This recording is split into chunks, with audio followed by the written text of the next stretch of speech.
Buenas noches a todos. Mayo Educación Ejecutiva les da la más cordial bienvenida a nuestro webinar JRDs y DAPS en la ejecución contractual, el cual es transmitido a través de Zoom y de Facebook Live. Como saben, Mayo Educación Ejecutiva es una empresa que promueve una serie de programas y talleres de capacitación continua relacionados a la administración de contratos de obras privadas y públicas. Es por esta razón que el día 20 de febrero estaremos dando inicio al seminario especializado Training en Administración de Contratos de Ingeniería y Construcción, a cargo del ingeniero Edison Mato. Los participantes de este webinar accederán a un descuento, solo tienen que escribirnos al WhatsApp 989-531-413 o a las redes sociales de Mayo Educación Ejecutiva. Sin más preámbulo, presentamos a nuestros especialistas, el doctor Luis Enrique Ames, abogado, mediador, DAP, adjudicador, árbitro del RNA-OCE y de diversas instituciones arbitrales, especialista en arbitraje, contrataciones del Estado, Junta de Resolución de Disputas, Derecho Administrativo y Construcción por la Pontificia Universidad Católica de Paraná, en Brasil, la Universidad de San Pablo, en España, CEU, Real, el Instituto Universitario de Estudios Europeos, el Centro Internacional de Arbitraje, Mediación y Negociación, CIAMEN, y el Chartered Institute of Arbiters. También del Consejo General de la Abogacía Española, International Chambers of Commerce, ICC de España, Centro Internacional de Arbitraje de Madrid, CIAM de la Universidad Austral en Argentina, American University, Washington College, Universidad Nacional Mayor de San Marcos, Universidad del Pacífico, Universidad de San y por la Pontificia Universidad Católica del Perú. También nos acompaña Marcela Radovic, árbitra del Centro de Arbitraje y Mediación de la Cámara de Comercio de Santiago, mediadora y Dispute Board, representante en Chile de la Dispute Resolution Board Foundation, abogada de la Universidad de Chile con más de 20 años de experiencia en gestión de contratos y de disputas en materia de infraestructura y construcción, magíster en regulación económica del London School of Economics, vicepresidenta de la Sociedad Chilena de Derecho de la Construcción. Finalmente, tenemos al doctor Juan Miguel Rojas Ascón, jefe del área legal de RIPCOMSIP, constructora sucursal del Perú, con posgrado en gerencia de proyectos de infraestructura en la Universidad Peruana de Ciencias Aplicadas, posgrado en Derecho de la Construcción en la Universidad del Pacífico, cuenta con maestría en Derecho Civil en la Pontificia Universidad Católica del Perú, abogado especialista en Derecho de la Construcción en contratos NEC 3 y NEC 4, opción A, C y F, y en JRD y DAP. Ahora sí vamos a iniciar nuestro webinar. No olviden dejar todas sus consultas en el chat para que nuestros expertos las respondan en el bloque final. A continuación procedo a darle la palabra al doctor Ames. Muchas gracias por la presentación y un gusto poder compartir este panel con tan distinguidos doctores como la doctora Marcela Radovic y el doctor Juan Miguel Rojas. Asimismo, saludar a todos los amigos que se vienen conectando a este evento. En estricto, la idea era comentarles un poco acerca de las juntas de resolución de disputas, los DAPs, y los beneficios en la ejecución contractual. Yo voy a empezar comentando un poco sobre JRD. Entiendo que Marcela y Juan Miguel también van a ir ahondando acerca de los beneficios en la ejecución contractual. Bien, coyunturalmente han habido muchos eventos, muchos colegas, amigos que han venido desarrollando el tema de las recientes modificaciones o propuesta de modificación de la Ley de Contrataciones del Estado. Yo me voy a enfocar específicamente en el tema de Junta de Resolución de Disputas. En esencia, como vemos desde el Decreto Legislativo 1017, en relación a la obligatoriedad y facultatividad, me he permitido hacer una línea del tiempo. En ella podemos apreciar que en el 1017, el cual era vigente desde el 13 de febrero del 2009, no existía la Junta de Resolución de Disputas, ya sea de forma facultativa ni obligatoria. Por otro lado, estoy cronometrando acá, por otro lado, en el Decreto Legislativo 3225, el cual es vigente desde fue vigente desde el 9 de enero del 2016, sí aparece la Junta de Resolución de Disputas de manera facultativa. Y obviamente, siendo facultativa, se establece un tope mínimo que era para contratos superiores a 20 millones. Contratos superiores en obra. ¿Y era obligatorio? No, no era obligatorio. El 1341 del 3 de abril del 2017 vigente está la Junta de Resolución de Disputas, contratos superiores a 5 millones de manera facultativa y de manera obligatoria no existía. Con el decreto legislativo 1444, el cual es vigente desde el 30 de enero del 2019, se implementa la obligatoriedad de las juntas de resolución de disputas. ¿Y por qué me permito hacer esta introducción? Porque, dependiendo del contexto, para muchos resulta siendo desconocido que la implementación de la Junta de Resolución de Disputas ya es obligatorio en el país. Y ya es obligatorio desde el 30 de enero del 2019, en los procesos de selección que se han lanzado desde el 30 de enero del 2019. En contratos iguales o superiores a 5 millones es facultativo y es obligatorio en contratos mayores a 20 millones. Además, se dio el decreto de urgencia, el 250, perdón, 2020, el cual salió o se publicó el 3 de septiembre del 2020. En este se señala de manera general que se puede implementar una junta de resolución de disputas de manera facultativa en contratos inferiores a 20 millones, lo cual deja una posibilidad que alguno nos pregunta y dice, ¿en un contrato de 1 millón podría tener una junta de resolución de disputas? Bajo este decreto, sí. En un contrato que sin necesidad de la implementación o de la vigencia de esta normativa, pero que se viene ejecutando, ¿podría implementar una junta de resolución de disputas? Es algo que voy a responder en la siguiente diapositiva. Pero en estricto, al día de hoy hay un debate todavía, o no sé si debate, pero en este proyecto normativo se han implementado algunas variables, ¿no? Como por ejemplo, el tema de junta de resolución de disputas va a seguir siendo obligatorio, pero se agrega a las variables no solamente obras, sino también bienes y servicios. ¿Y por qué bienes y servicios? Algunos dirán bienes, servicios, tal vez no lo amerite. Por un tema de costo-beneficio, yo les podría comentar que el mantenimiento de una carretera, la carretera que ustedes, si tienen la oportunidad de viajar por tierra, esta carretera amerita un mantenimiento. Y muchas veces el mantenimiento, el cual es un servicio, trae como consecuencia que surjan controversias. Y estas controversias al día de hoy se ven en arbitraje. Estos contratos son contratos de 100, 200, 300 millones de soles, incluso para los fines con costos mayores a lo que podría haber costado la propia ejecución de la obra, por un tema de actualización del presupuesto o qué sé yo. Pero el punto es que son contratos que tienen una cuantía alta.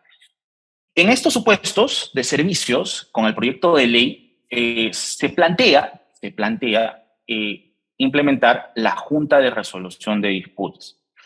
Y también en un desarrollo, que en su momento puede haber hecho alguna observación al respecto, hubiera sido ideal que se señale expresamente en qué servicios o en qué bienes, o en la compra de qué bienes, en qué cuantía sería obligatorio y facultativo, porque el proyecto de ley no señala de forma expresa este supuesto.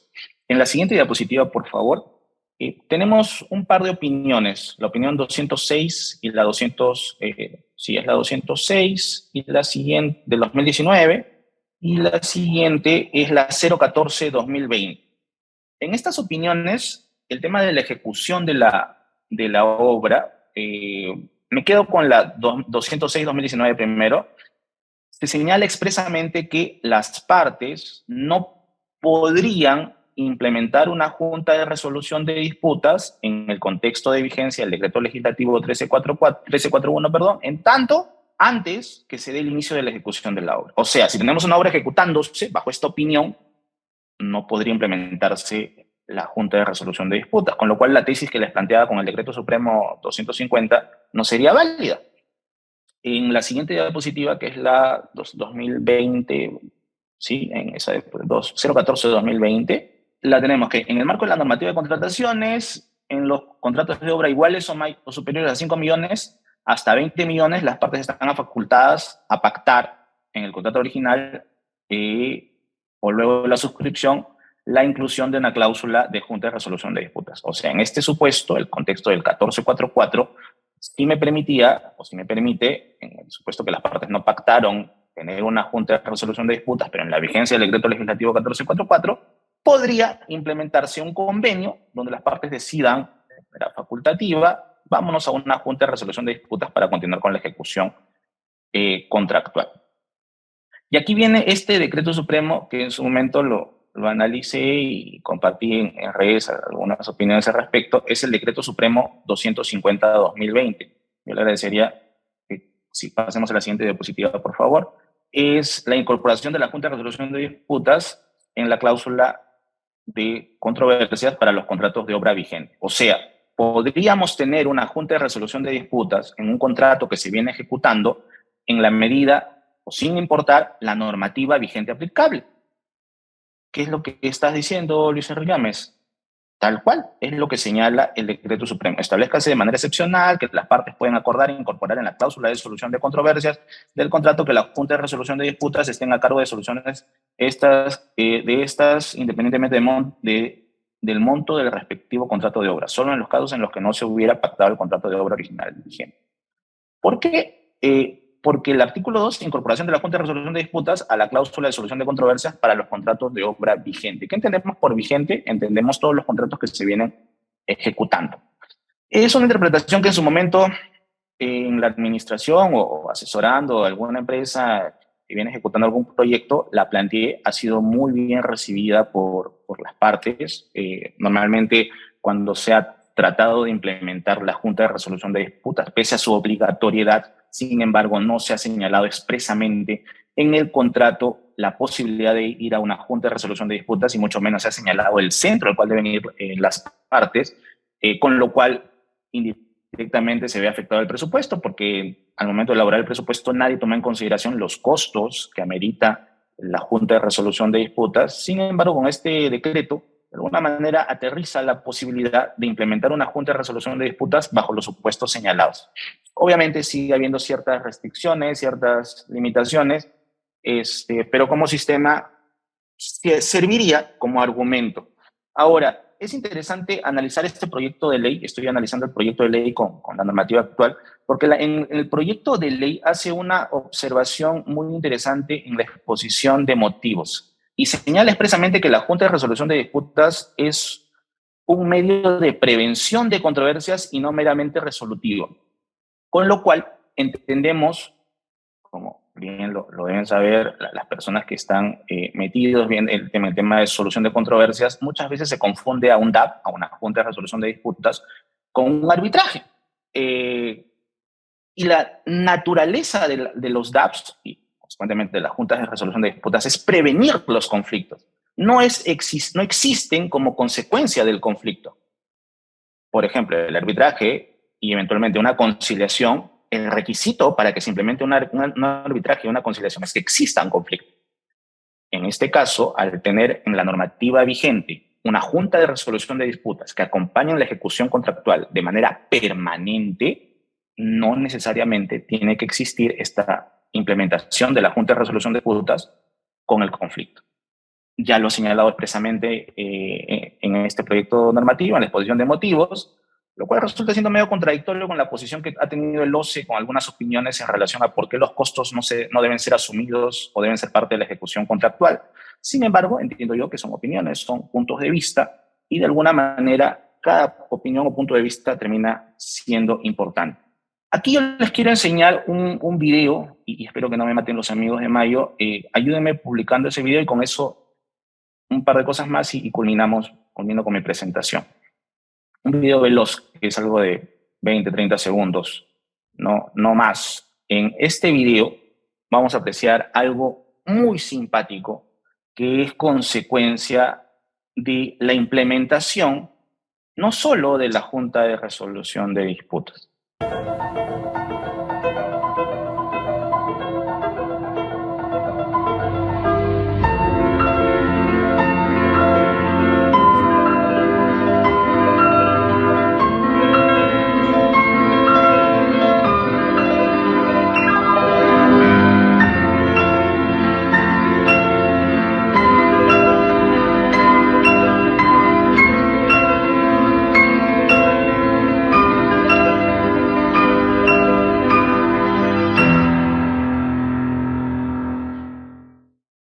Ok, muchas gracias.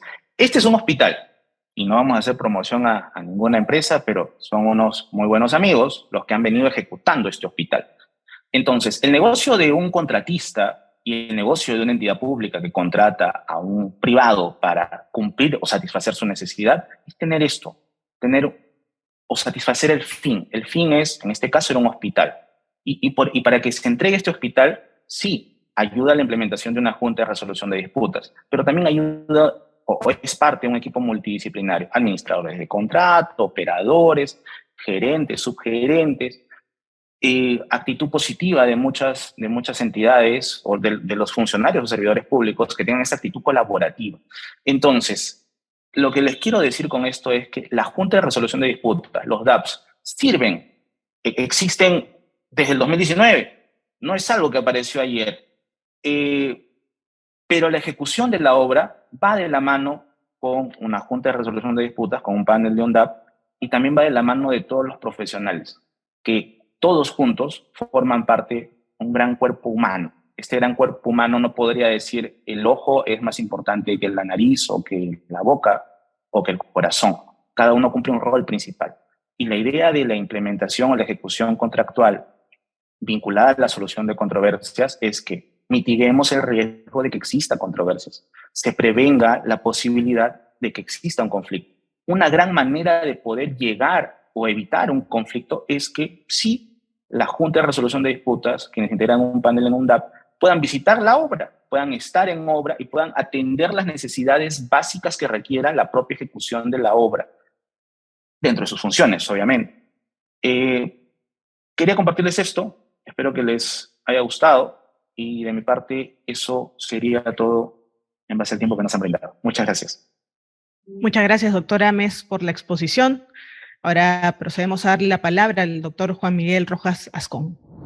En principio quería agradecer a Mayo Educación Ejecutiva, ¿no?, por la invitación, ¿ya? Y poder compartir pues con Luis Enrique y con Marcela, destacados profesionales y especialistas en el tema en general, de construcción, porque no se puede encasillar la función de un profesional solamente en una actividad.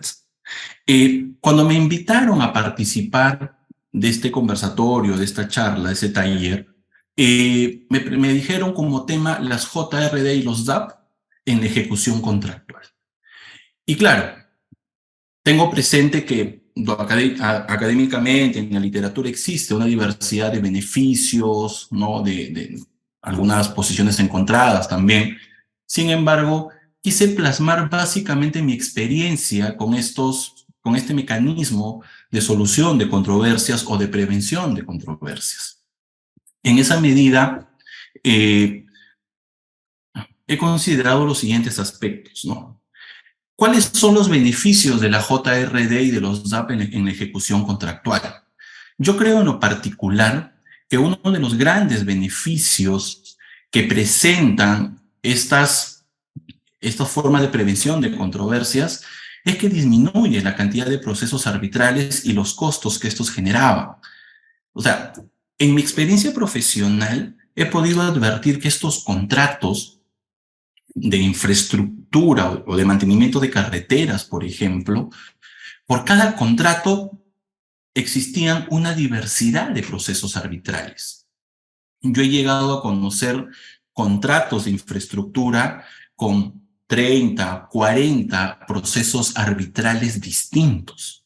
Claro, esto generaba que, primero, las controversias, lo sabemos, el proceso arbitral dura en el Perú en promedio 1 año y medio, 2 años, y se extienda el cierre del contrato y la liquidación del contrato durante todo este periodo. 1, 2, se extiendan los costos generados o asociados a la extensión del plazo.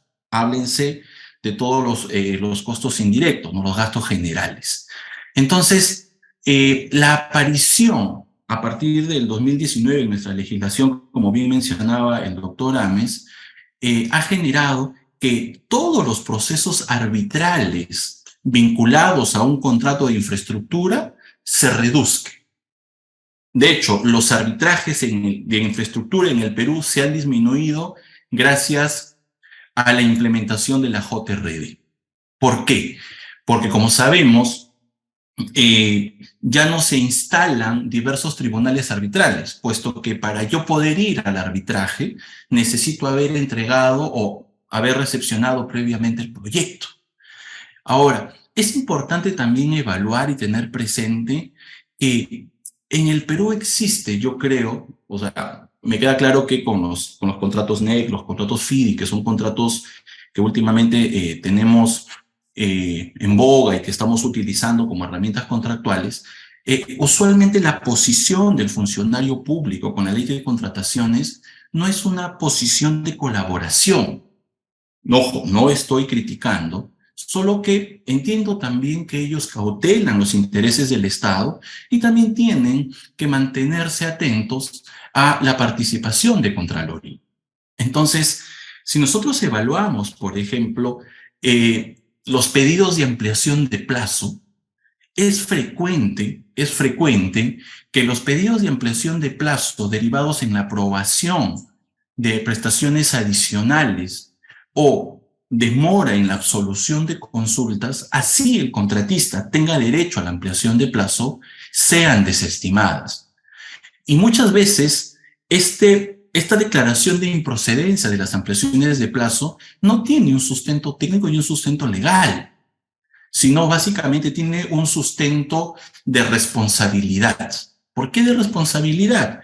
Porque claro, el funcionario público que se demoró en absolver la consulta o que se demoró en aprobar la prestación adicional y que consecuencia de ello se generó la ampliación de plazo, obviamente va a tener que responder ante el órgano de control por esa demora, más aún si esta demora generó el pago de gastos generales y de costos directos cuando corresponda.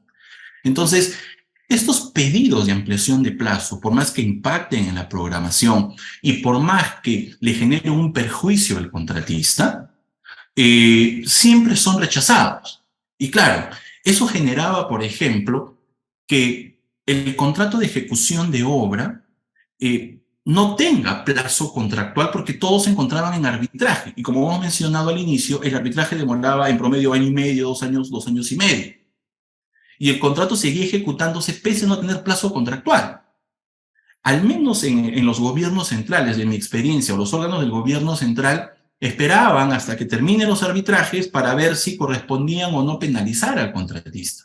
En cambio, en los gobiernos regionales, usualmente preocupados por estar frente a un proyecto de infraestructura sin plazo contractual, porque la entidad había denegado previamente procedía a aplicar penalidades y a resolver el contrato.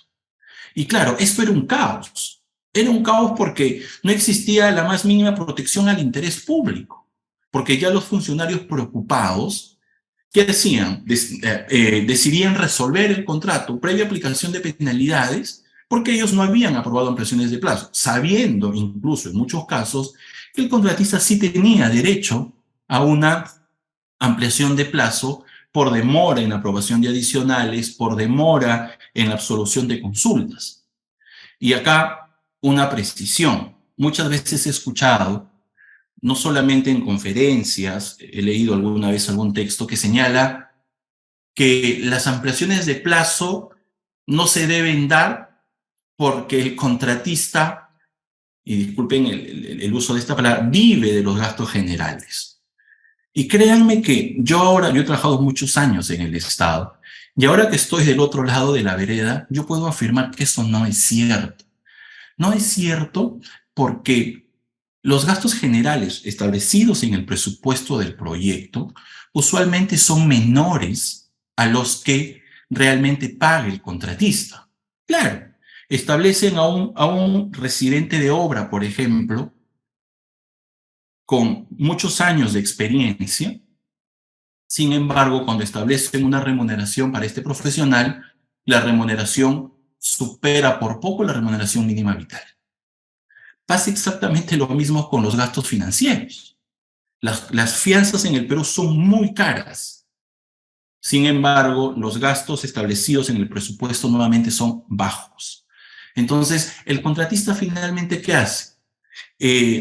Sacrifica parte de su utilidad con la finalidad de poder cumplir con el staff de profesionales contractuales y avanzar con el proyecto. Entonces, no es tan cierto y vale la oportunidad para sacar ese estereotipo, ese paradigma de que el contratista, disculpen nuevamente la palabra, vive de los gastos o usa los gastos generales para sobrevivir como empresa. Eso no es cierto. Y claro, la participación y la presencia de las JRDs en el Perú permite que situaciones como esta no se repitan. En el Perú, los arbitrajes han disminuido y todos los costos que esto generaba, no solamente por pagar más de un tribunal arbitral, sino también los gastos generales asociados al tiempo de duración de los procesos arbitrales, se han visto reducidos de manera considerable, gracias a la Junta de a la JRD, ¿no? Por ejemplo. Otro tema importante y otro beneficio de la JRD y de los DAP es que permite la solución especializada de las controversias y permite una solución célere de las controversias. Porque claro, en el caso de la JRD, de acuerdo a la directiva del OCE, la 12 del 2019, que entiendo es la última que está vigente, tiene un plazo de 15 días para pronunciarse contados de la última audiencia. Y en el caso de los DAP, con el reglamento aplicable, son 90 días desde iniciado el procedimiento, ¿no? Desde la sumisión formal. Entonces, hablamos de 15 días y de 90 días que eventualmente duraría todo el trámite. Y claro, acá, por ejemplo, yo les cuento algo bastante particular que lo he podido advertir en diferentes proyectos en los que yo he participado como abogado. Determinar cuál es el alcance del contratista ejecutor. ¿Por qué? Porque muchas veces el contratista dice, esto no es mi alcance, yo no lo ejecuto. Y el supervisor y la entidad le dicen, no, si es tu alcance, hazlo. Y si no, no te recibo el proyecto, declaro que estás fuera de plazo contractual y te voy a penalizar. Y yo les cuento un caso bastante anecdótico. La construcción de una infraestructura. Efectivamente, nos dieron el terreno y se construyó la infraestructura. Días antes de ya terminar, anotar la recepción definitiva del proyecto, el supervisor se reúne con el residente y le dice, mira, tienes que construir ya la vereda que rodea o que bordea todo el terreno. Nuestra respuesta inmediata fue, a mí me entregan un terreno delimitado. Yo no puedo construir fuera del terreno que me ha sido asignado. Entonces, y claro, el supervisor nos dijo, no, yo creo que debes hacerlo y si no lo haces no te voy a recibir la infraestructura. Entonces, en ese escenario donde estamos expuestos como ejecutores de proyectos a la aplicación de penalidades y la arbitrariedad de la situación, antes nos veíamos obligados a ir a un arbitraje y extender, por eso les decía hace un momento, la nula protección al interés público, proteger nuestros intereses, ir a un arbitraje y eventualmente evaluar de manera válida, porque finalmente son intereses acá los que se manejan, intereses públicos e intereses privados que ambos deben ser respetados. No necesariamente debe entenderse por ilegalidad la protección de alguno de estos. Y claro, se fue a una junta de resolución de disputas y se le pidió a los adjudicadores que precisen si construir esta vereda fuera del polígono entregado era parte de nuestras obligaciones contractuales. Claro, obtuvimos la respuesta que ya sabíamos, que no era parte de nuestra obligación contractual, y la obra pudo entregarse. Es por eso que este es otro de los beneficios que a criterio personal existen. Permite la solución especializada y célere de las controversias. En otro escenario hubiésemos tenido que pelear en un arbitraje durante años. Otro de los beneficios de las JRD y de los DAP es que permite un acompañamiento del proyecto a través de las visitas de obra. Es frecuente y está normado además que los adjudicadores y los miembros del DAP o de los DB participen y visiten los proyectos que se están ejecutando, con la finalidad de tener un conocimiento amplio y profundo de los problemas que se suscitan en obra, que son problemas de diferente naturaleza. Y qué mejor que un profesional que conoce las vicisitudes de un proyecto para poder tomar decisión y partido de forma imparcial sobre las controversias que acá se puedan suscitar. Y finalmente, otro beneficio es que se están orientados, ¿no?, estos mecanismos de prevención de conflictos a garantizar la recepción de la obra. ¿Por qué? Porque, claro, permite que la solución de controversias presentadas o las sumisiones, en el caso de los DAP, durante el proyecto, sean solucionados de manera célere, de manera especializada, y la conclusión va a ser la entrega del proyecto. Incluso se amarra o se ata el inicio del proceso arbitral a la recepción del proyecto. Entonces, con eso se busca que las JRDs y los DAP o sus decisiones sean cuestionadas previa recepción del proyecto. Como podemos advertir, yo creo que mecanismos como estos permiten que los proyectos de infraestructura se terminen. En este país, le comento a Marcela, en todo caso, tenemos millones de soles invertidos en obras paralizadas, en obras que muchas veces se paralizan por situaciones como estas, o por situaciones que se presentan, por ejemplo, por opiniones que emite OCE. Obviamente, yo tengo un profundo respeto por OCE, yo he trabajado en OCE muchos años, pero muchas de sus opiniones son cuestionables. Como por ejemplo ahora, ya ha sacado una opinión, bueno, hace unos meses atrás, bueno, después de la pandemia en realidad, que el inicio o la anotación del inicio para la ampliación de plazo debe ser el mismo día de la afectación. Y la pregunta es, ¿eso dice el reglamento? Y la respuesta es no.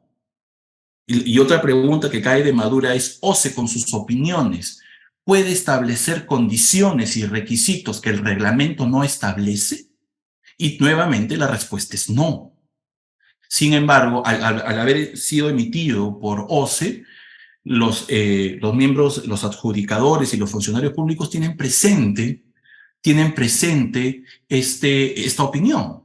Y yo creo que en los hechos, en vez de ayudar a la entidad y a la protección de intereses públicos, va a terminar por perjudicar y va a generar que más obras terminen paralizadas. Ahora, una vez que hemos mencionado los beneficios que yo he encontrado en mi ejercicio profesional, vamos un poco a conversar sobre las dificultades de las JRD y los DAP. El primer inconveniente, la primera dificultad que yo encuentro es la firma del contrato tripartito. Existe demoras en la firma de los contratos entre el contratista, la entidad y los adjudicadores o los miembros del DAP. Muchas veces, las entidades públicas se niegan a firmar el contrato tripartito. Consecuentemente, no se puede iniciar las funciones de los adjudicadores ni de los miembros DAP. No se puede, porque de acuerdo al reglamento DAP, sus actividades funcionan o inician, cuando ya se firma o todos firman los contratos tripartitos. Y en el caso de la JRD, cuando firman el acta de inicio de funciones, previa firma de los contratos tripartitos. Y no hay forma de obligar a las entidades públicas a que firmen el contrato tripartito si no quieren. Podemos mandarles cartas, podemos requerirlos, decirle que vamos a ir a Contraloría, pero yo entendería que tal vez una forma idónea de salvar este problema sería establecerlo de manera obligatoria como lo es el arbitraje ya en el Perú. Que sea institucional y sus requisitos adicionales, pero que no necesiten necesariamente la firma de un contrato adicional. Otro de los Otra de las dificultades que se encuentran en las JRDs es la falta de asignación de presupuesto. La JRD y los DAP tienen un costo, que además hay unas tablas y es legítimo que todos los profesionales que trabajamos en esto obtengamos una remuneración. Sin embargo, las entidades tienden a apelar nuevamente a la falta de presupuesto para para suscribir los acuerdos tripartitos y poder someter sus controversias a las JRD y a los DAPs. Luis y Marcela darán fe de ello. La firma de los contratos suele demorar.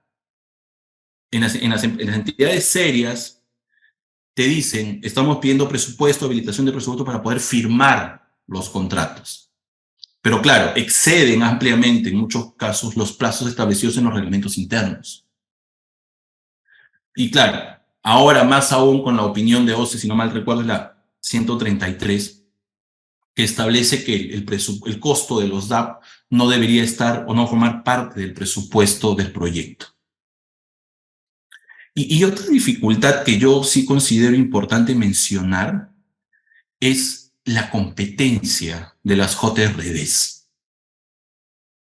La norma no es clara, al menos la norma peruana,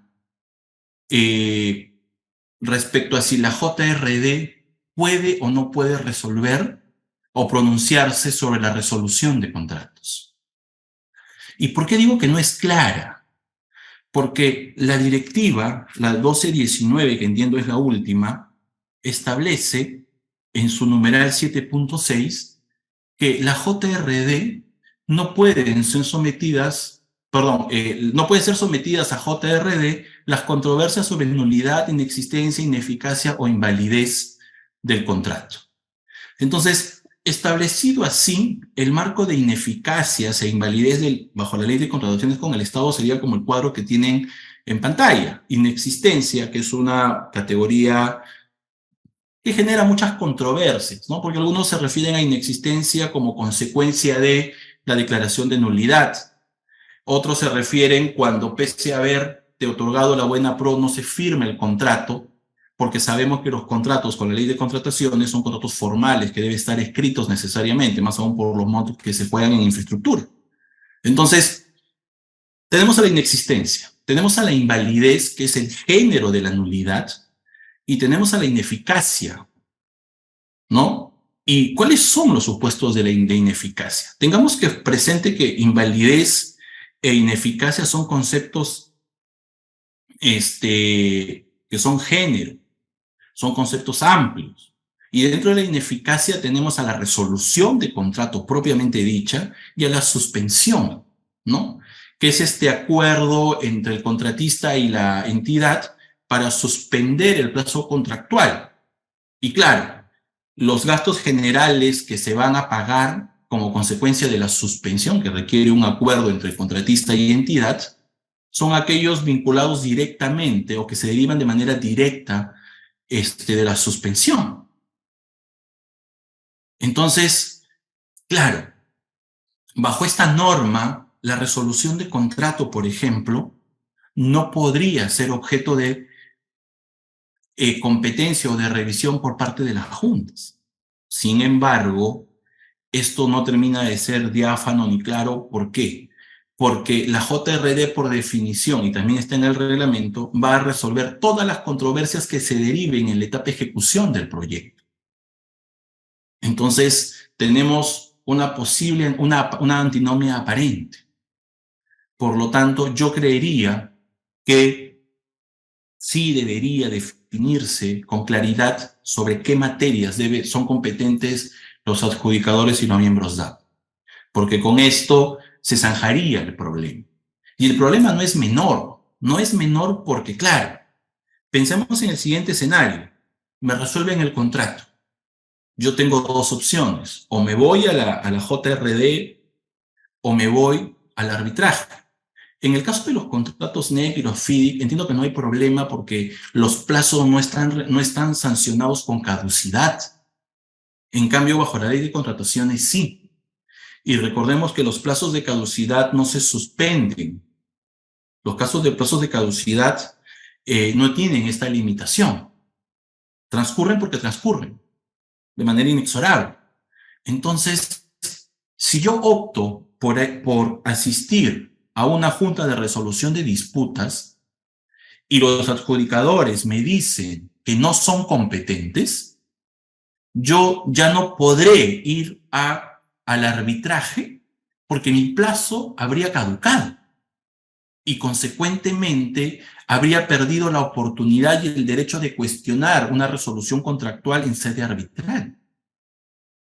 En ese escenario es mejor ir directo al arbitraje, dada la duda existente. Sin embargo, también creo que hacer esto quita y limita las competencias de los adjudicadores. Entonces, son cuestiones que debemos tratar y, claro, buscar la mejor aplicación de la norma con la finalidad de evitar que más obras se paralicen, se suspendan o se resuelvan. Porque finalmente los perjudicados somos todos nosotros. Bueno, señores, espero no haberlos aburrido y espero que sea de utilidad mi experiencia profesional compartida. Muchas gracias. Bien, agradecemos al doctor Juan Miguel Rojas Ascón por esta excelente exposición. Les recordamos que sus consultas las pueden dejar en nuestro chat. Ahora sí, presentamos a la doctora Marcela Radovic de Chile. Muchas gracias a Mayo, Educación Ejecutiva, y bueno, a mis compañeristas, que ha sido muy interesante escucharlos. Realmente es muy agradable darse cuenta que nos pusimos un tema en común, nos coordinamos y al escucharlos me doy cuenta que tenemos miradas muy similares sin que hayamos tratado uno de influir en los otros, o sea que al final tenemos miradas similares y seguramente por eso coincidimos en muchos lugares, no solamente en este evento. Y bueno, como ustedes ya lo saben, todos los presentes, muchas gracias por asistir. El tema de hoy era, a ver, cada uno trate de poner sobre la discusión cuáles son los beneficios de los dispute boards, en mi caso, ¿cierto? Pero también, claro, de la JRD, y cuáles serían las principales dificultades que estamos experimentando para que se den esos beneficios o no se den. O sea, cómo eso se está produciendo como una especie de tensión, ¿cierto? Lo que ofrece la figura, pero qué está pasando en la práctica y por qué no estamos pudiendo obtener esos beneficios a la hora de ejecutar un contrato. Para eso yo también voy a tratar de compartir mi pantalla. Denme un segundo. Y porque tengo como dos cosas que les quiero mostrar. Una es más bien introductoria. Voy a volver al concepto de dispute board porque lo que queremos hacer en el fondo como panel es lo siguiente. Vamos a demostrar, ¿cierto?, a través de la información que yo les voy a compartir ahora, que es más bien información de diseño de los dispute boards, cómo, tal cual como lo decía Juan Miguel y como lo decía también Luis Enrique, de alguna manera nos hemos ido alejando en el Perú, pero yo diría que en general en Latinoamérica, de las bases de un dispute board. Y vamos a demostrar, esto es como una especie de mini hipótesis, que por habernos alejado de la idea esencial de un dispute board es que no estamos recibiendo necesariamente beneficios que podríamos obtener de un dispute board o de una JRD, ¿ya? Entonces, para ello vamos a partir redefiniendo, vamos a recordar cuál es el concepto de un dispute board. Y vamos a decir que esto es un panel de 1 o 3 miembros, todos ya lo saben, imparciales y expertos, ¿cierto?, establecido en el contrato por las partes para apoyarlas en la prevención y la resolución temprana de controversias que éstas no hayan podido resolver por sí mismas. De manera de asegurar el flujo, miren lo que dice acá, yo diría que esta es la frase más importante, de manera de asegurar el flujo de recursos necesarios para la eficiente ejecución de la obra y proteger al proyecto, no a las partes, al proyecto, contra demoras, ineficiencias y paralizaciones y evitando con ello arbitrajes o litigios. Esta definición es una definición validada en la comunidad internacional, acá, en Europa, en Estados Unidos, en todos lados en el mundo.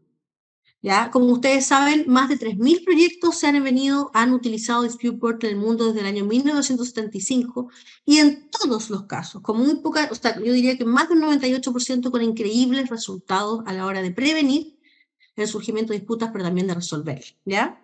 Muchos de ustedes seguramente han estado en otros eventos, han tenido oportunidad de leer el manual de la Dispute Resolution Board Foundation y por lo tanto conocen esas cifras, ya no las vamos a revisar en detalle, pero lo importante es que esta definición la mantengamos en la mente, porque de ella derivan, con ella vamos a poder armar una matriz para contrastar qué es lo que estamos cumpliendo y qué es lo que no estamos cumpliendo del modelo, ¿ya? No vamos a dejar de mencionar que los objetivos de un dispute board son evitar el surgimiento de disputas, resolver aquellas que surjan de manera temprana, pero también como un meta objetivo, o sea, como un objetivo más allá de estos otros que son inmediatos, disminuir costos para el proyecto. No nos olvidemos de eso. Entonces ya tenemos un elemento que a veces se nos olvida, que es que el dispute board está ahí para garantizar que ingrese flujo financiero al proyecto. Y aquí hay otro objetivo que a veces se nos olvida. Los dispute boards deben ser establecidos para disminuir costos para el proyecto, ¿ya? Además de evitar las disputas y además de resolver aquellas que surjan de manera temprana. Y vamos a recordar esto que es muy divertido, y yo me río porque a veces cuando hablamos de dispute board nos ponemos muy complejos. Llevamos los dispute board a un plano que a veces es altamente tecnificado o altamente legalizado. Y la verdad es que no debemos hacer eso, porque fíjense que los dispute boards fueron creados por ingenieros desesperados de que la legalidad los volviera locos y desesperados porque los mecanismos tradicionales, más bien jurídicos, no les permitieran terminar sus proyectos a tiempo. Entonces dijeron, inventemos un mecanismo que nos permita terminar el proyecto. Y fíjense que el eslogan, uno de los eslogans más importantes de la Dispute Resolution Board Foundation es Fostering Common Sense in Construction Projects. O sea, volvamos a buscar el sentido común en los proyectos de construcción. No nos olvidemos de lo más importante, el sentido común. Y a veces cuando nosotros los países que tenemos tradición civil, como Chile, como Perú, como México, como Argentina, ¿cierto?, insertamos el dispute board en nuestra cultura jurídica, a veces lo transformamos y lo complejizamos y lo llenamos de como si fuera arbitraje, y resulta que no lo es, tal cual como lo decía Juan Miguel, incluso como lo decía Luis Enrique. Entonces, ¿qué hace tan especial realmente un dispute board? Esto, ustedes se van a dar cuenta de la sincronía en lo que habló Luis Enrique, lo que habló Juan Miguel y ahora lo que hablo yo, como a modo de cierre. ¿Qué los hace tan especiales? ¿Por qué son tan distintos y tan particulares si los comparamos con otros mecanismos? Primero, porque son imparciales, ¿cierto? Y eso significa, y para preservar esta imparcialidad, no solamente hay que hacer una declaración de intereses y una revelación, son personas que están más allá de una o de la otra parte por su perfil profesional, porque ya están a otro nivel. Ya no es tan fácil comprarlo, ya no es tan fácil seducirlo. Además son expertos. No son personas que llevan 2 años en construcción, son personas que llevan muchos años en construcción, son especialistas. Pero además no son personas que se sientan a esperar que los llamen porque hay un problema. Son personas proactivas, están abiertamente interesadas en el proyecto, van a la obra. Y eso es completamente distinto a un arbitraje. Y además, como lo decía Juan Miguel, funcionan en el sitio, van a la obra. No van a la obra como si fueran un alcalde o un gobernador. Son parte, les gusta ir a la obra, son gente de terreno. Funcionan en tiempo real, no como los demás mecanismos. Y además, si lo hacen bien, como lo decía Enrique, al final del día, y también Juan Miguel, forman parte del equipo del proyecto. Un buen dispute board se puede distinguir porque se forma, es como que de repente está terminado el proyecto y uno siente que ellos han sido parte del proceso. Hemos sacado adelante las dificultades, hemos creado entre todos soluciones creativas, o incluso a veces el dispute board ha empujado a las partes a conversar aquello que no quieren conversar y lo van a resolver. Y la próxima semana nos cuentan a nosotros los panelistas cómo lo hicieron para resolver este problema del que hoy día no saben cómo salir. Entonces, estos 6 elementos no los tiene ningún otro mecanismo, todos ellos juntos. Pueden tener algunos, pueden ser imparciales, pero no son expertos en construcción, pero no son proactivos, sino que son reactivos, no funcionan en el sitio, no funcionan en tiempo real y, por supuesto, no forman parte del equipo del proyecto. Ni los mediadores, ni los conciliadores, ni los árbitros, ni los peritos, ninguno de ellos cumple con estos 6 características que los hacen tan especiales, ¿ya? Entonces, habiendo dicho eso, preguntémonos ahora cómo se ve un proyecto sin dispute board. Esto tiene todo lo que ver con lo que decía Juan Miguel. ¿Cómo funciona un proyecto que no tiene dispute board? ¿Cómo funcionan los proyectos hoy día? En los que no se implementa la JRD o en los que no se implementa un dispute board. Se firma el contrato, empieza la obra, ocurren situaciones, eventos compensables, como queramos llamarlo, impactos, se presenta un reclamo o un evento compensable si estamos en un contrato no excepto, se resuelve a veces no se resuelve, termina el contrato, si es que tenemos suerte, porque muchas veces ni siquiera llega a terminar, no se produce ni siquiera el cierre, se abandonan las obras, y años después de que el contrato ha terminado, se resuelven, entre comillas, jurídicamente los problemas a través de un arbitraje. Con unos costos enormes y con obras que ya ni siquiera, ya nadie sabe dónde están los antecedentes de esas obras, simplemente se trata de adjudicar y decir, usted tenía la razón, entidad, o usted tenía la razón, contratista. De la obra, ya lo mismo, porque ya no llegó a tiempo, ya no se hizo con los costos ni con los plazos que se había estimado, ¿cierto? En cambio, cuando tenemos un proyecto que usa un dispute board, que cumple con los requisitos de los que hablábamos antes, y por eso es tan importante cuidar la figura y no transformarla en un nuevo arbitraje. El dispute board no es la nueva panacea para hacernos ricos. El dispute board no es la nueva forma de ganar dinero a través de los conflictos. Eso, por favor. Y no lo estoy diciendo porque soy preciosista, sino porque de verdad yo trabajo en construcción y solamente he trabajado en construcción toda mi vida. Entonces le tengo un apego y una valoración enorme a la industria y estoy viendo cómo esta está realmente malográndose. Se está corroyendo con corrupción, con egoísmo, con inmediatismo, con visión de corto plazo, con un paradigma de competencia espantoso y necesitamos salvar la gallina de los huevos de oro porque si no de verdad va a morir aquello que le da tanto trabajo a tanta gente y sobre todo aquello que le da infraestructura para desarrollarse a nuestros ciudadanos. Cuando tenemos un proyecto con dispute board, todas esas cosas que vimos antes que se daban al final e incluso después del proyecto se dan durante el proyecto. Este webinar se llama Beneficios de los dispute boards y la JRD en la ejecución contractual. O sea, estamos hablando del proyecto, estamos hablando de la obra. ¿Qué beneficio le trae un dispute board bien instituido al proyecto? Que todo se surge, se desarrolla, se resuelve y termina antes del proyecto termine. Esa es la gran magia de un dispute board. Por lo tanto, si ustedes están implementando JRD y esto no está pasando, no están siendo buenos dispute boards. O sea, no los que están haciendo adjudicadores, sino que no lo estamos haciendo bien. Algo no estamos haciendo bien. Y si ustedes me dicen, no, está pasando tal cual, estamos terminando todas las dificultades, las disputas, estamos resolviendo, estamos previniendo, estamos yendo al sitio y terminamos el proyecto y listo, ni un problema y la obra está terminando, quiere decir que lo estamos haciendo. Ahora, para darles una pequeña brújula, de sentido común, no de otra cosa, de sentido común, yo les voy a mostrar ahora otra lámina, que es muy simple, donde les voy a traer, y que lo encuentro increíble, porque sin que nos hayamos puesto de acuerdo, esta lámina nos va a decir qué cosas no hay que hacer, qué es lo que no tenemos que hacer, si queremos que nos vaya bien implementando un dispute board, ¿ya? Entonces, denme un segundo, porque eso lo tengo en otro lado, y voy a ver si me resulta compartir. Toda una lámina muy simple. Miren. Esto es lo que no hay que hacer si queremos que nuestro dispute board funcione. Y esto está muy alineado con lo que mis dos compañeros anteriores decían. Primero, no lo establezca como un mecanismo para resolver disputas exclusivamente. No le va a servir. Eso va a ser un arbitraje pobre, o sea, malo, o sea, ineficiente.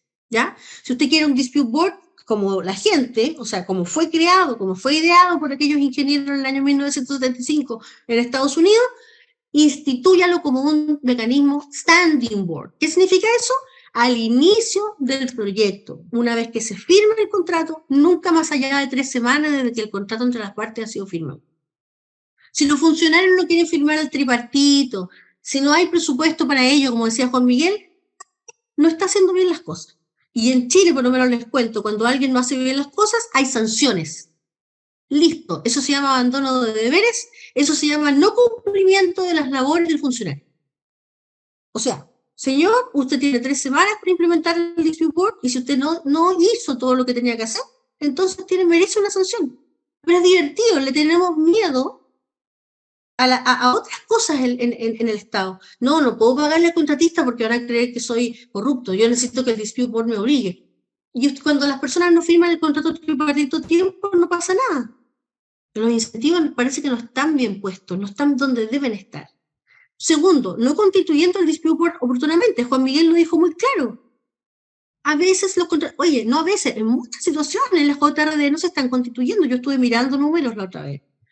Y con centros detrás. O sea, más encima estamos diciendo que la institucionalidad le hace bien a los dispute board y a las JRD. Pero yo tengo centros y aún así no tengo contrato tripartito. ¿Cuánta más burocracia necesitas crear para que la gente haga lo que tiene que hacer? Estamos hablando de sentido común, señores. No estamos hablando de grandes teorías jurídicas, ni menos temas técnicos. Sentido común.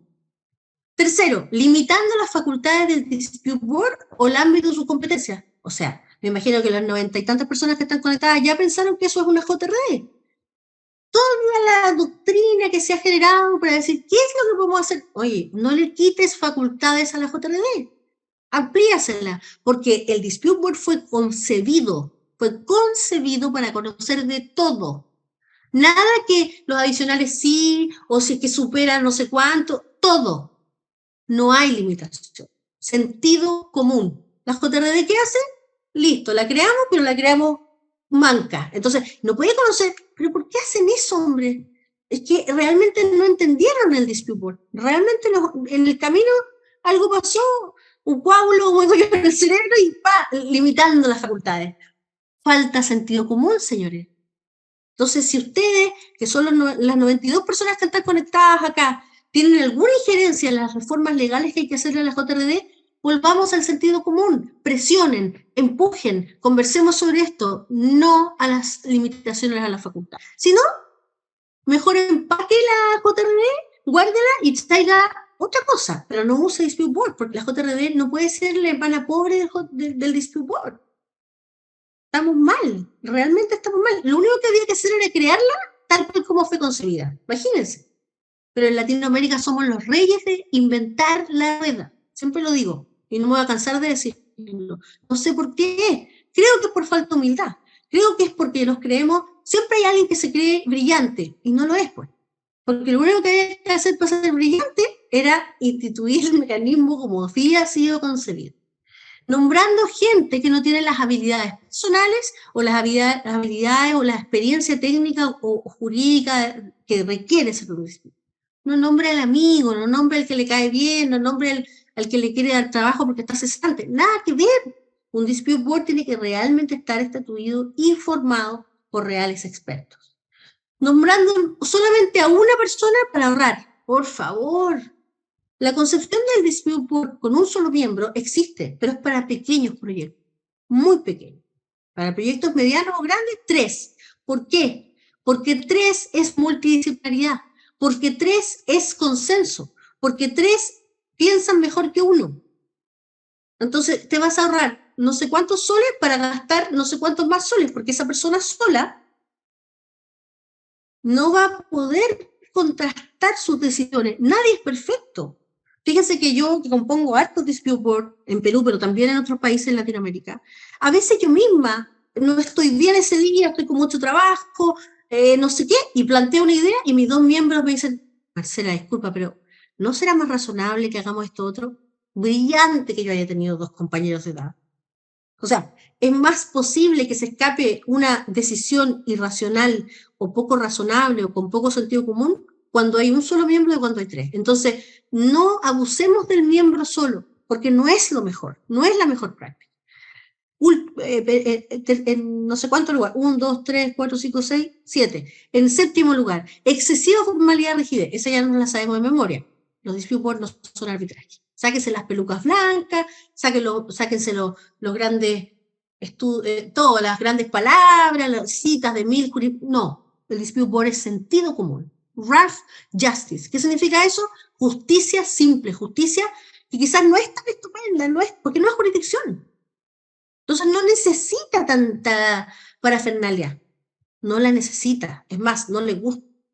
Si usted es asesor de contratista que está en un dispute board, no le haga un mal favor y le haga una sumisión de 500 páginas, porque el dispute board se va a enojar con usted. No le va a gustar leer esa sumisión. Hágalo simple, hágalo fácil, hable fácil, ¿ya? Y deje que las partes hablen. Porque al dispute board, buen dispute board, ese que entiende lo que es un dispute board, le va a gustar que sean los gerentes de proyecto quienes comparezcan, incluso en las audiencias. Deje que el abogado un ratito, pero no se tome todo el escenario porque no es para usted, ¿ya? Permitiendo representación exclusiva de los abogados de las partes ante el dispute board. Ya lo acabo de decir, para que lo voy a reiterar. Y finalmente, modificando la estructura original de los honorarios de los DAPs.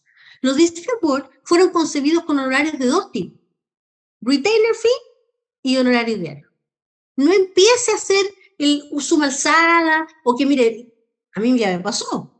Doctora Marcela, ¿le molestaría que todo estuviera incluido? Sí, me molestaría. ¿Y sabe por qué me molestaría? No es por mi bolsillo, es porque capaz que si cobro puras horas, gane más. No es eso. Es porque el dispute board fue concebido con estos dos tipos de honorarios. Y con esos dos tipos de honorario, retainer fee, para todo lo que es permanente y para estar dispuesta y disponible para el proyecto, y honorario diario, daily fee, es la perfecta combinación eficiente, porque genera un incentivo a las partes para no pelearse. Si tú solo le pagas retainer fee al DAP, no tienes ese incentivo. Y si solo le pagas daily fee, te va a salir mucho más caro que si tienes un retainer fee y un daily fee. Entonces, si ustedes creen que todo lo que se tomaron de tiempo, los que crearon esta figura, y todos los años que se ha testeado, desde el año 75, se ha dicho que la mejor práctica es retainer fee y daily fee, y ustedes van a llegar y van a decir, no, se me ocurre una idea brillante, le vamos a pagar solamente el retainer fee y todo lo que haga va a estar incluido, all you can eat. Mal, pues. ¿Por qué se le ocurre inventar la rueda nueva y mala por encima? Coja. Mantenga la estructura en horario como fue creada, porque esa es la forma eficaz. Porque esa es la forma en que el dispute board le va a dar beneficio de los que habló Juan Miguel, de los que habló Luis Enrique y lo que le hablé. Si usted no cumple con todas estas cosas, o si usted cae en alguna de estas cosas, olvídese de los beneficios.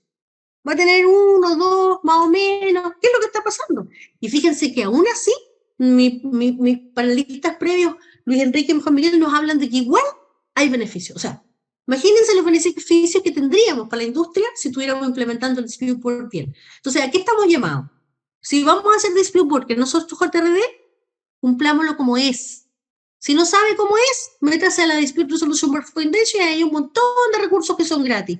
Baje el manual de la DRBF, ahí dice todo cómo hay que implementar. Leas el reglamento de la ICC que es gratis en internet y listo, y sentido común. Y nombre a 3 miembros que tengan las habilidades. Y les juro que no es más que eso. No hay que irse a estudiar a no sé dónde para aprender bien el dispute board. El dispute board es sentido común. Y expertos de verdad. Expertos en construcción, expertos en resolución y gestión de disputas, expertos en prevención. ¿Dónde se aprende eso? Bueno, acá por ejemplo, pero también en la DRBF. Hay mucha cosa gratis. Y entrénese. No se dedique a hacer dispute board si no se ha entrenado como tal. Por favor, no le haga un daño a la industria para poder ganar dinero, aparte del arbitraje o aparte de la conciliación en esto. No es la panacea. Es realmente para aquellos que lo merecen, es realmente para aquellos que quieren que la industria no se llene de disputas y de conflictos. No es para oportunistas, lo digo así de claro, con todo el sentido común y con toda la asertividad que yo creo que lo requiere este tema. Eso es, muchas gracias. Muchas gracias, doctora Marcela Radovic. Me parece que algunos participantes han dejado algunas consultas en la parte de preguntas y respuestas. No sé si podrían contestarlas, por favor. Por supuesto, ahí entre los tres, si hay alguna pregunta que está dirigida a alguien, lo podemos contestar directo y si no, lo vamos repartiendo. Sí. Creo que Julio Osvaldo, Marcela plantea en el tema de qué casos sucede en los casos, buenas noches, consulto qué sucede en los casos que habiendo controversias en curso se paraliza o suspende la obra. ¿La JRD sigue trabajando para atender las controversias? ¿La obra se suspende o se paraliza? Yo me adelanto ahí, Marcela, si tienes algo que agregar. El tema sería, yo en mi experiencia en algunas JCRDs, cuando la obra se encuentra suspendida o paralizada, ya sea la clásica aquí en Perú es que no se entregó el terreno, por ejemplo, o eventualmente con la coyuntura que ha habido, la falta de acceso de carreteras, se ha determinado suspender, han acordado las partes suspender o eventualmente paralizar de manera unilateral la ejecución de la obra. Sin embargo, de manera paralela, pueden haber existido controversias que se hayan sometido o reclamaciones que se hayan sometido a la JRD. En este caso, nuestra JRD determinó seguir en funciones y pronunciarse al respecto pese a la suspensión y paralización. No sé tú, estimada Marcela, qué experiencia nos podrías trasladar ahí. Sí, estoy totalmente de acuerdo contigo. Mi experiencia, que es más bien internacional, efectivamente, si se produce una suspensión de obra, hay que ver por qué se está produciendo. La suspensión de obra se puede producir por seguridad, por un tema de riesgo, por un tema de huelga, por cosas que tienen que ver con la obra. El Dispute Board puede y debe seguir funcionando mientras la obra está. Es más, debe aprovechar esa oportunidad en que la obra no está pudiendo avanzar para resolver, para dilucidar. Las partes deben aprovechar que no están en el sitio para reunirse con el Dispute Board para que ayudarlos a que cuando las obras vuelvan a ejecutarse, las cosas que tenían pendientes estén completamente resueltas. O sea, yo lo veo como una gran oportunidad de ponernos al día con los eventos compensables, con los temas en los que no hemos llegado a acuerdo, con los temas en los que tenemos disputas. Entonces, aprovechemos limpiar la casa para que cuando la obra llegue de vuelta, estamos todos impecables y además nos llevamos mejor que antes. Así que completamente de acuerdo contigo, Luis Enrique. Genial. Ahí Ciro Luis Tobar Poma, a quien saludamos también, a modo de comentario, dice: en los proyectos de inversión dentro de los componentes establecidos por el Invierte, que es una plataforma, existe la gestión del proyecto. Ahí se debe realizar la afectación presupuestal. Por lo mismo, no se debería tener inconvenientes en la suscripción del contrato tripartito. Bueno, sería el mundo ideal. Sería el mundo ideal, pero en la práctica, sí, por un tema presupuestal, normalmente quienes están promoviendo el tema de los DAPs y más son dos instituciones, Reconstrucción con Cambios y Escuelas Bicentenario, que implementan los contratos NEC o contratos FIDIC. Sí hay celeridad de alguna manera, pero al momento de celebrar el contrato tripartito, por un tema presupuestal, entiendo yo, hay algunas pausas. Supongo que algunos amigos que están conectados aquí, obviamente entendemos que no es un tema de que ellos no lo quieran implementar, simplemente que por diciembre o enero, febrero, para toda entidad pública resulta siendo complicado. Ahí también está Juan Miguel. Marcela, no sé si tienes algo que comentar sobre esto y también Juan Miguel, obviamente. Miren, si yo no hubiera participado en proyectos mineros y proyectos de energía del mundo privado latinoamericano, donde se hubieran demorado en celebrar los contratos tripartitos, me podría comprar esa. Pero les digo que también pasa eso. Entonces son las personas el problema. No me vengan con que el procedimiento... No, es ignorancia, es falta de eficiencia, es falta de voluntad. Así de simple, porque lo vivo igual en grandes proyectos mineros del sector privado, donde no hay nada que le invierte P, que la cuestión, que el SAT... No me vengan. Son las personas. O que no estudiaron bien, o que no están bien entrenadas, o que no quieren. Porque creen que, oye, hagámoslo bien tardecito para que nos ahorremos todos estos honorarios de edad. O bien, porque no saben y se enredan. Entonces, ¿se ha fijado que el ser humano siempre aborda más rápido lo que entiende y deja para después lo que no entiende? Falta entrenamiento, yo. Sí, Sentido común. Sentido común. La solución no está en la NASA o por allá en 5.000 planetas allá. Es sentido común, es más fácil. De acuerdo Así contigo. que sí, tienes toda la razón. Sí, de acuerdo contigo, Marcela. Ahora, es cierto, ¿no? Lo ideal sería que no exista problemas presupuestales con la firma de los contratos tripartitos. Sin embargo, yo creo que también pasa porque no tenemos un sistema de contratación pública integrado de manera adecuada. Porque, por ejemplo, yo mencionaba una opinión de OCE, la 133, que mencionaba que los gastos que generan los Dispute Board o la JRD no integran el valor económico de la obra y por lo tanto no están en el presupuesto. Dicho de otra manera, el ente facultado a interpretar la ley de contrataciones ya dijo que el gasto que genere la JRD no forma parte del presupuesto de la obra. O sea, si ya lo dijo Ya, pero, el Juan autorizado, Miguel, pero es lo mismo, po. ¿Es ignorancia o falta de de entrenamiento? acuerdo contigo, Del de acuerdo OCE o contigo. de quien sea. Si siempre es lo mismo. Claro, es que justamente mencionaba eso, o sea, la falta de tener un sistema de coordinación articulado y coherente genera este tipo de decisiones. Y la verdad es que, sin ánimo nuevamente de generar polémica, o se emite opiniones que son muy cuestionables como estas, ¿no? Que finalmente yo tengo una perspectiva. Se encargan de visualizar un proyecto específico, por más que digan que no son vinculantes, o sea, o que un proyecto específico respecto al dinero que se puede gastar en una obra determinada, pero no evalúan el impacto que va a tener una obra No saben, entregada en la sociedad. Nunca no lo tienen en saben. cuenta. Exactamente. Ese es el problema. O sea, Mira, esto es como no cuando tú, ponderan adecuadamente. esto es como cuando tú contratas un abogado para para revisar un contrato de construcción, pero este señor o señora trabaja en un estudio jurídico, trabaja en un no sé dónde y nunca ha ido a obra. Entonces se lo mandan para revisarlo y lo revisa y empieza. Oye, esta cláusula, le voy a poner esta parte para asegurar. Lo que pasa es que esa persona no tiene idea de obra, entonces no entiende las palabras que está poniendo, el impacto espantoso que va a tener su gran creatividad jurídica.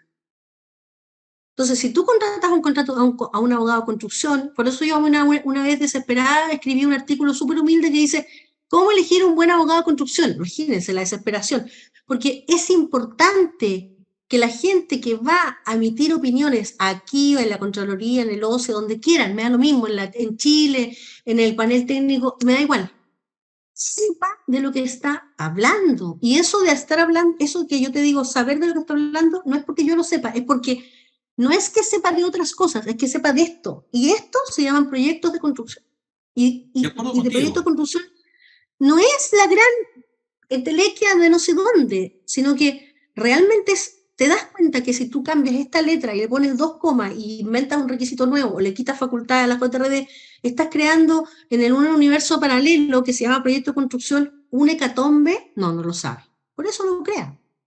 No, créeme que eso pasa con frecuencia. No he tenido la oportunidad de leer tu No, artículo, y sería que me lo pases, pero yo lo vivo, yo trabajo en una empresa constructora, lo y claro, sufres, lo lo sufro, sufres. lo sufro, literalmente lo sufro. Porque hay los proactivos, ¿no? Que agregan palabras, cambian, Los entusiastas. sí, los entusiastas. Y la verdad que terminan perjudicando todo el tema de la ejecución del proyecto. Es terrible. Y ni se enteran, ¿no? Y ni se enteran, todavía no se han enterado de lo que crean. Eso es lo triste, Sí, ¿no? bueno. Y después salen Y todos es los un demás tema, a tratar de arreglar el problema que creó un señor o una señora por allá, no sé dónde, en su exceso de celo, en su creatividad, es terrible. Estamos haciendo catarsis en este momento, ¿no? sí, sí, Eso sí, yo es estoy haciendo. el momento de catarsis del evento, que es válido. O sea, yo también he visto a algunos abogados que han pretendido modificar los contratos FIDIC ¿Por qué? de manera unilateral. Y eso obviamente sí, no ha sido muy bien visto. Pero sí, el tema de la experiencia en ejecución contractual es importantísima y muchas veces los abogados que hacen estos gabinetes, incluso la empresa o los contratistas que contratan estos estudios que solamente están para absolver consultas telefónicas, sería interesante que también estos abogados Que puedan cobran por participar de hora. la obra y estar Y que en la cobran por ejecución hora. contractual. A veces por minuto parece, pero bueno, el punto es ese, pero sin entrar en mayor Entonces, controversia. entonces Ciro tenía razón, Ciro tenía razón. Ciro dijo al tiro, Sí, perdóname, pero acá Ciro, no, sí, no sí, debería sí. ocurrir. Sí, totalmente. En el Y deber después, ser debería ser así, sí, tal claro, cual. y después Manuel Bueno, dice algo muy brillante, dice, otra dificultad es la falta de precisión del funcionario competente para firmar el contrato de tripartito debido a que en sus normas internas, imagínate, ya estamos en la burocracia, no se señala ni existe delegación de facultades. Entonces existe en la práctica un conflicto entre el funcionario de OGA, que no se qué, y el titular de la entidad. ¿De qué está hablando Manuel? Pura burocracia. O sea, que crean monstruos burocráticos que al final matan al dispute board. Y claramente lo que decía Juan Miguel, hay un problema de interacción, de comunicación de la burocracia pública, que no está bien comunicada, que no está bien integrada, no está bien capacitada. Estos cursos de dispute board deberían estar en el primer día de funcionamiento de una entidad. Toda la RCC debería estar bien capacitada. no solo en las palabras para decir colaboración cada 3 segundos y después no ser colaborativo. Lo digo con todos sus nombres, no solo la RCC, sino también los contratistas. Entonces, no es que yo te pase un PPT y tú te aprendáis de memoria la palabra, es comprender qué significa. Ser colaborativo no es ser buena onda, como decimos en Chile, o ser bueno, o regalarle plata al contratista. Es resolver juntos los problemas que nos surgen. Eso es colaborar. Es decir, ok, esta es tu posición y esta es la tuya, pero ¿cómo resolvemos este tema juntos? No tiene nada de improbo, claro. Bueno, entonces claro, seguimos respondiendo seguimos. Preguntas porque si no los de Mayo nos matan. Sí. Ese era Emanuel. Emanuel después dice otra dificultad. Ahí Emanuel tenía una pregunta, creo que de repente Marcela tú puedes ayudarnos. Pregunta en contratos, FIDIC los DAP, ¿qué funciones puede realizar? ¿Decisoria o consultiva? Decisoria. Decisoria, correcto. Juan Miguel, coincidimos en realidad, claro, lo que pasa es que más que consultiva, la palabra es recomendativa, o sea, como recomendatoria. Fíjense que a nivel mundial, los FIDIC son más bien usados en Europa, y también en Latinoamérica, por supuesto, como en segundo, digamos, momento, y los contratos más americanos, o sea, como las prácticas más norteamericanas son las que usan review, o sea, lo que él dice es consultiva. Entonces, más hacia el lado del mundo de Europa se usa decisoria y por lo tanto FIDIC es decisorio, y más hacia el lado, digamos, más norteamericano usan review. Pero esto ¿con qué tiene que ver? Con que los norteamericanos no necesitan que los obliguen. Y los europeos dicen, no, tenemos que, aquí, y los latinos, ¿a qué nos parecemos más en ese sentido? A que nos obliguen. Si no nos obligan, no hacemos nada. Y aunque nos obliguen, no lo hacemos. Entonces, FIDIC, sí, decisorio. Correcto. Juan Miguel, ¿algo que agregar? Sí, claro. O sea, existe la posibilidad de asistencias informales en el caso de los DAP y en el caso de la JRD peruana, la posibilidad de hacer consultas. El inconveniente práctico, ya que además es un tema bastante rápido porque los plazos para absolver estas consultas es bastante célere, es muy acotado, es que usualmente las entidades públicas no aceptan y prefieren someter el problema o la controversia a una sumisión formal, a una controversia ante la JRD, que aceptar y decir, vamos consultando a los miembros del DAP, a los miembros de la JRD, cuál es su parecer sobre esta posible controversia.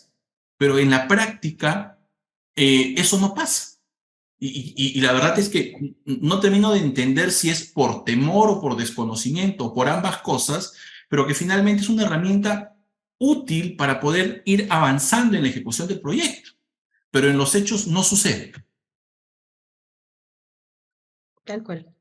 Ahora, un DAP decisorio también puede emitir opiniones consultivas, como dice Juan Miguel. Hay que usar todos los mecanismos del DAP, todos, porque el DAP va acompañando el conflicto desde chiquitito hasta que se hace muy grande y ahí ya tiene que resolver y obligar.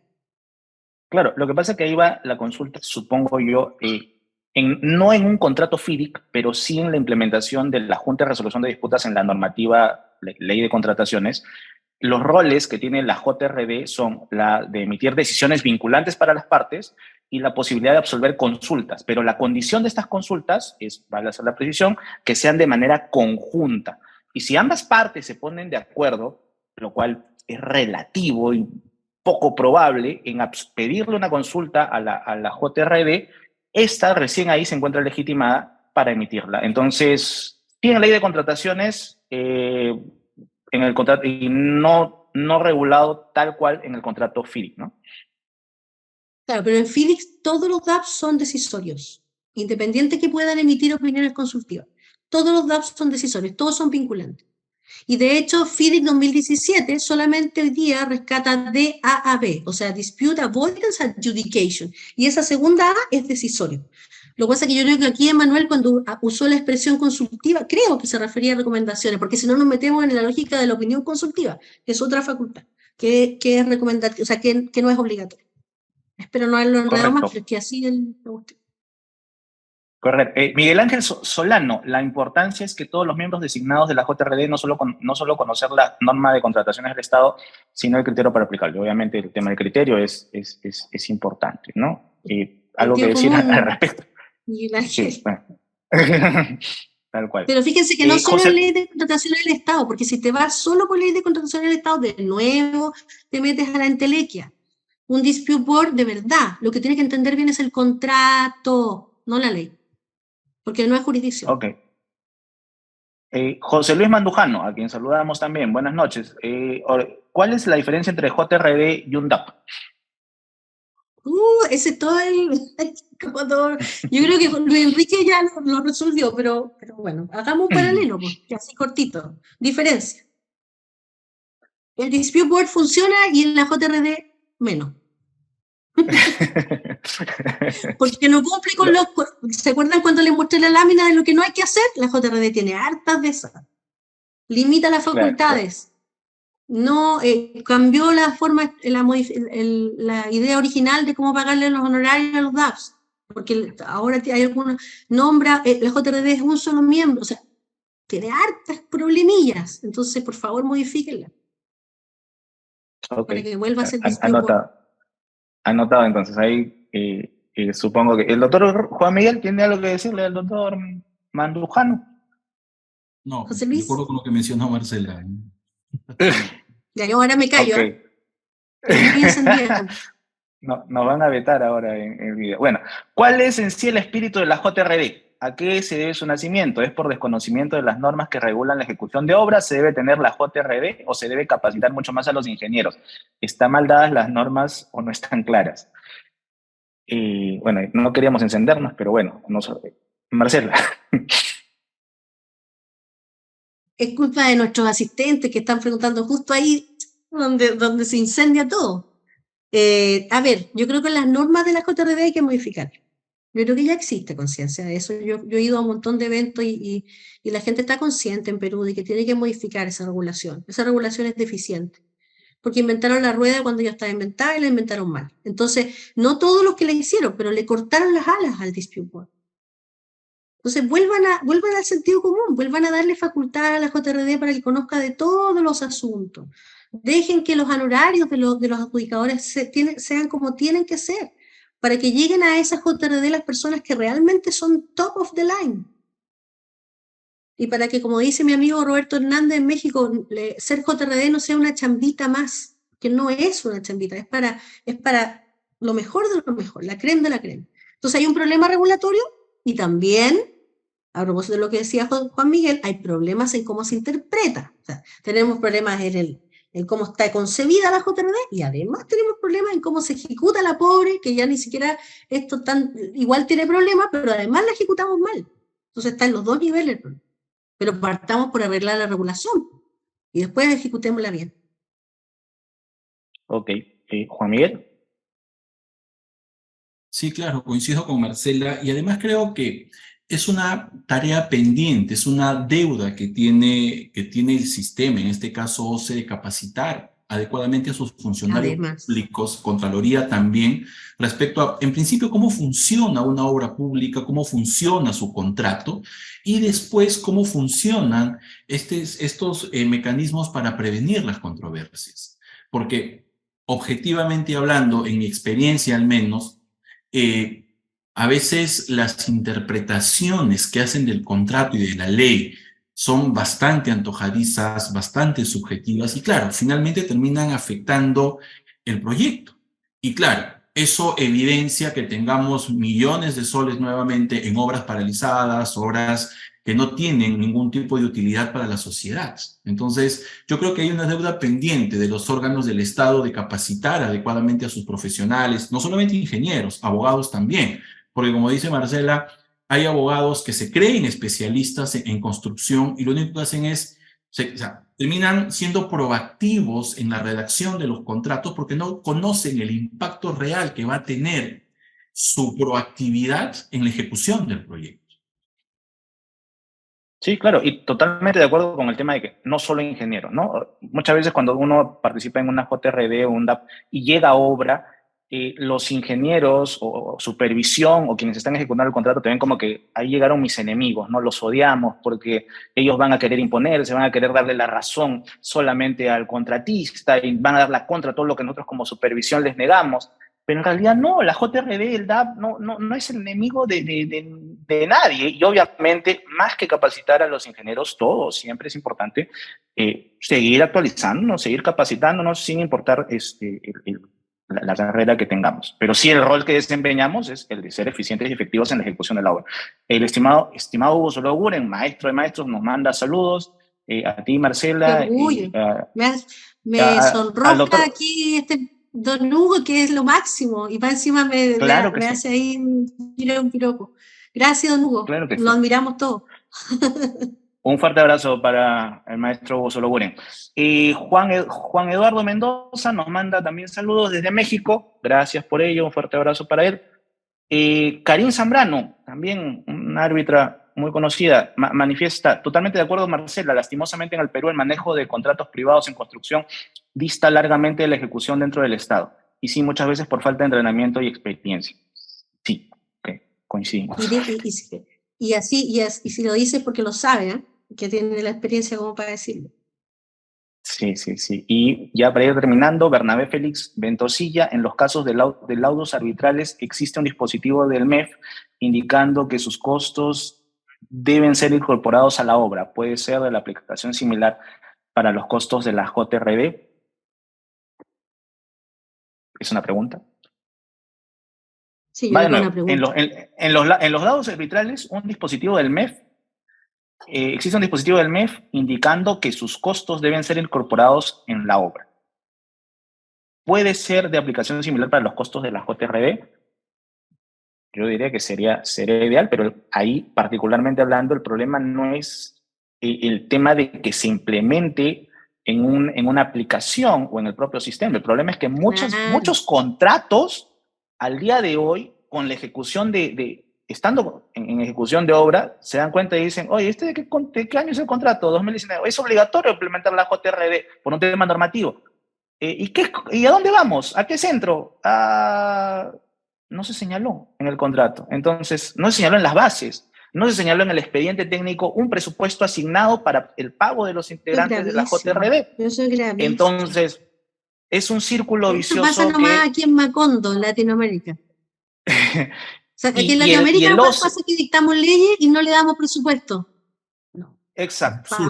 Es un problema, ¿no? Y creo que ahí Juan Miguel comentó algo sobre un par de opiniones del OCE donde lamentablemente consideran a la JRD que no es parte de la ejecución contractual y la ven como consecuencia de un conflicto, como consecuencia de la controversia, lo cual sí es importante hacer la presión que las opiniones del OCE no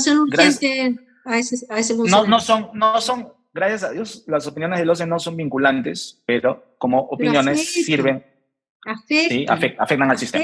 Porque todo el mundo claro, porque si no, ¿para qué las emite si no quiere influir?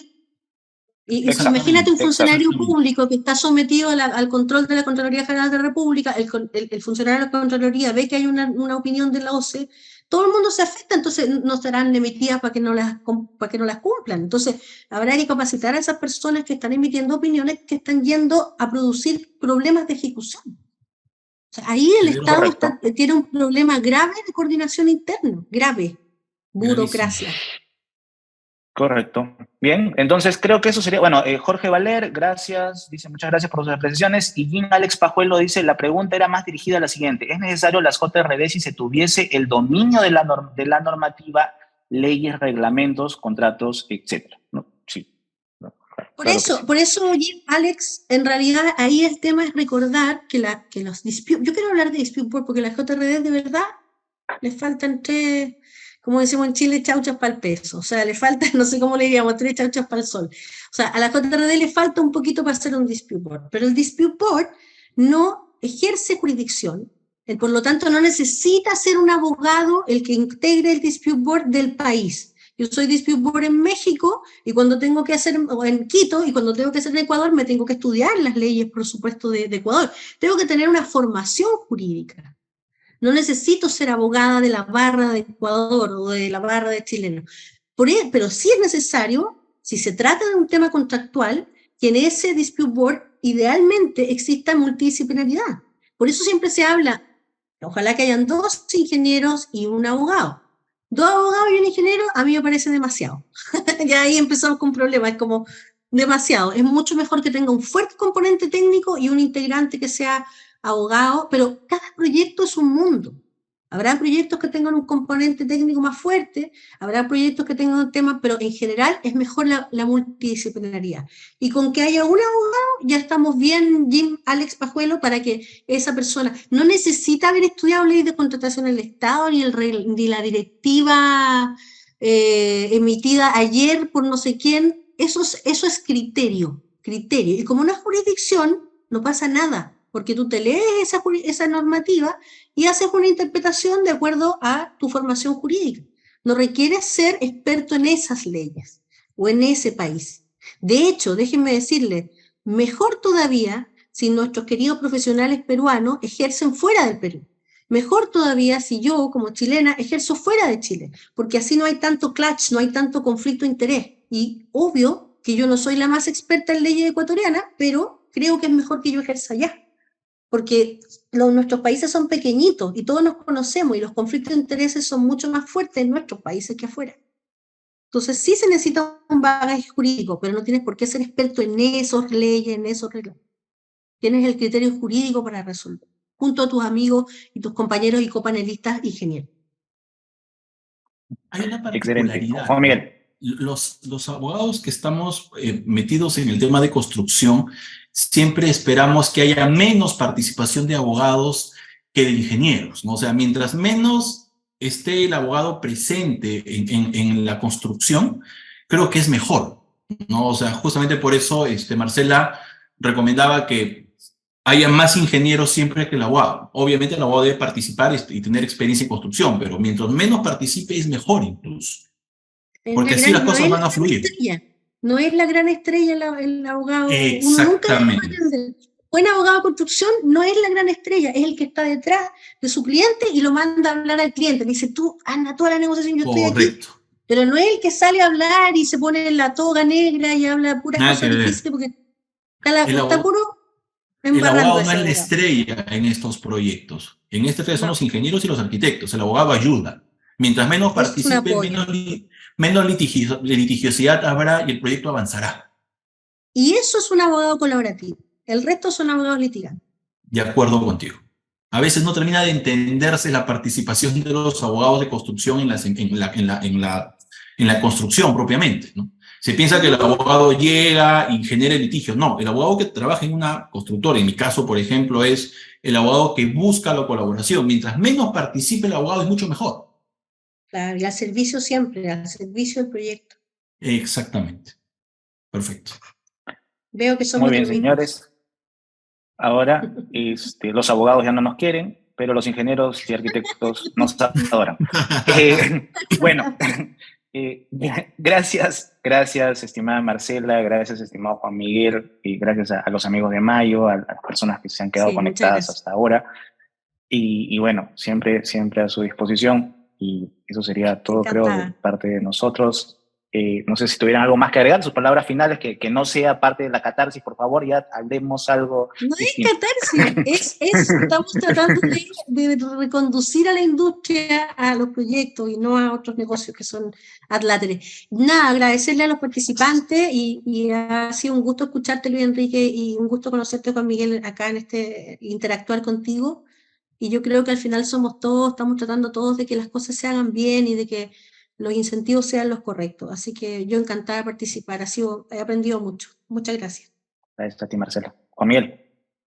Nada, muchas gracias por escucharnos. Ya son casi las 9 de la noche. Sé que todos tenemos actividades diferentes, pero nada, estamos unidos en esto. Los que trabajamos en construcción debemos hacer fuerza para mejorar nuestra legislación, nuestros contratos, para que la industria funcione. Básicamente eso. Muchas gracias. Excelente. Gracias a todos ustedes, gracias a Mayo, y eso sería todo de nuestra parte. Un abrazo. Bien, queremos agradecer a nuestros 3 especialistas por la exposición y comentarios, así como también a todos nuestros participantes por su tiempo y por formar parte de un nuevo webinar. Esta sesión, así como todos los webinars pasados, los podrán encontrar en nuestro canal de YouTube, Mayo Educación Ejecutiva, y como Mayo de Podcast en Spotify. Al finalizar la transmisión les estará llegando una encuesta que nos permitirá a nosotros brindarles cada vez un mejor servicio. Mayo Educación Ejecutiva les agradece su participación. Buenas noches.